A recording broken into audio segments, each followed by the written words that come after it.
여러분 안녕하십니까. MBC 뉴스데스크 이어서 광주에서 전해드리겠습니다. 1971년 박정희 정권 때 간첩으로 몰려서 19년간 옥살이를 했던 서승 교수가 광주를 찾아 북콘서트를 열고 자신의 삶을 얘기했습니다. 사상 전향서 한 장이면 풀어준다는 군사정권의 유혹을 뿌리칠 수 있었던 그의 신념은 어떤 것이었을까요? 김철원 기자가 전해드립니다. 제1교포 2세인 서승 교수는 서울대 유학생 신분이던 1971년 방학을 마치고 김포공항에 들어오다 보안사 요원들에게 잡혀 들어갔습니다. 당시 박정희 후보와 맞서던 김대중 후보에게 북한의 선거 자금을 전하려 했다는 혐의를 뒤집어 씌운 보안사는 서 씨에게 말 못할 고문을 가했습니다. 허위 사실을 자백하면 다른 친구들이 피해를 볼까 봐 고문실 난로 기름을 끼얹어 분신 자살을 감행했습니다. 내가 이불을 갖다 열지 않기 위해서는 이 길밖에 없다. 그렇게 사형을 선고받고 옥중에서 산 세월이 19년. 군사정권은 사상 전향서 한 장만 쓰면 풀어주겠다고 회유했지만 서 씨는 끝까지 거부했습니다. 이유가 뭘까? 일제가 이 제도를 만들어가지고 우리 저희 독립운동하는 사람을 탄압했을 뿐만 아니라 일본에 있어서도 수많은 사람을 갖다가 인간적으로 못 쓰게 만들었는. 남북 대결이 만들어낸 비극의 사상 전향제도, 그리고 그 산물인 보안관찰법은 아직도 양심수들을 올가매고 있습니다. 그게 저는 이 사회를 상징적으로 보여주는 거라고 생각을 해요. 한편에 있어서는 변화가 됐지만 여전히 변화되지 않는 지점. 고문과 장기간의 옥중 생활에도 굽히지 않은 신념의 서 교수는 최근 일고 있는 한반도 평화의 물결이 우리 민족에게 다시 오지 않을 기회라며 남다른 기대감을 내비쳤습니다.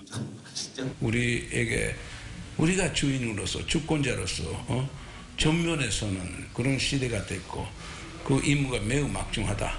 그런 이야기입니다. MBC 뉴스 김철원입니다. 열 손가락이 없는 산악인 김홍빈 대장이 히말라야 8,000m급 14좌 중에 13번째 정상 정복에 도전합니다. 김 대장은 오는 18일 파키스탄으로 출국해 다음 달 29일부터 8,068m에 이르는 히말라야 가시오부름 일봉 등정에 도전합니다. 가시오부름 일봉은 파키스탄과 중국 신강성 위구르 자치구 경계에 있는 가시오부름 산궤의 최고봉으로 이번 등정에 성공하면 히말라야 14좌 가운데 브로드피크 정복만을 남겨두게 됩니다.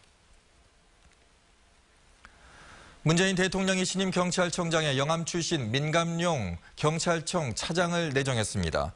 민 내정자는 무안경찰서장과 광주경찰청 일부장, 서울경찰청 차장 등을 역임했으며 향후 국회 인사청문회를 거쳐 경찰청장에 정식 임명될 예정입니다.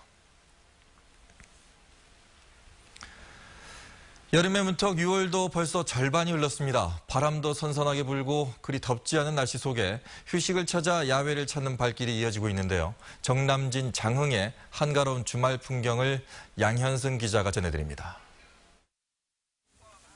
남북 정상회담에서 북미 정상회담, 지방선거까지 정신없이 시간이 지난 뒤 맞은 초여름의 주말. 실록은 이미 퍼렇게 우거졌습니다. 네, 편백나무가 많다고 그래서 왔는데요.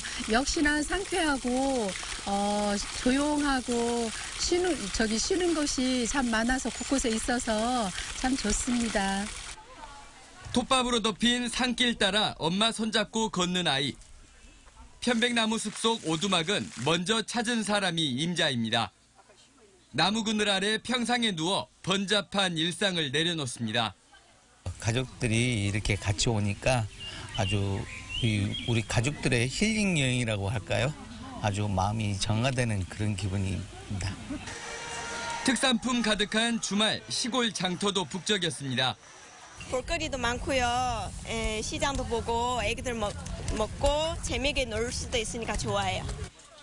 전남 지역은 일요일인 내일도 오늘처럼 맑겠고 낮 최고 기온은 25도에서 30도로 나들이하기 좋을 것으로 보입니다. MBC 뉴스 양혜승입니다. 오늘 오후 2시 40분쯤 광주시 광산구 공항 인근 도로에서 77살 박모 씨가 몰던 택시가 지하철 광주공항역 옹벽을 들이받고 뒤집혀 박 씨가 숨졌습니다. 경찰은 공항 사거리에서 신호 대기하던 박 씨 차량이 갑자기 신호를 무시하고 급가속으로 옹벽을 충돌한 것으로 보고 차량 블랙박스 등을 토대로 정확한 경위를 조사하고 있습니다. 검찰이 선거법 공소시효가 끝나는 12월 13일까지 선거 사건 수사에 속도를 낼 방침입니다. 광주 전남에서는 광역단체장과 교육감 당선자 가운데 3명이 입건돼 조사를 받고 있고 기초단체장 당선자는 13명이 입건돼 2명은 기소된 상태입니다. 지난 13일 기준 선거사범 모두 336명이 입건됐고 거짓말과 금품살포, 여론조사 조작 순으로 선거 범죄가 많았습니다. 전남도의회에 처음으로 진출한 정의당이 민주당 일색의 지방의회를 제대로 견인하겠다고 밝혔습니다.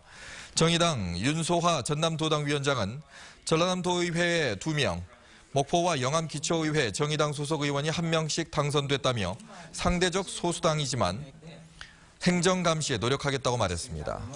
정의당과 평화당이 광주지방고용노동청이 청년을 추가로 고용하는 업체들을 위한 고용장려금 지급 대상과 금액을 크게 늘렸습니다. 기존에는 성장 유망 중소기업에 한정해 3명의 청년을 채용하면 1명의 인건비를 지원했던 것을 올해 6월부터는 모든 5인 이상 중소 중견기업이 지원받을 수 있도록 했습니다. 5인 이하 사업장이라도 성장 유망 업종과 청년 창업기업에 한해서는 역시 고용장려금을 준다는 방침입니다.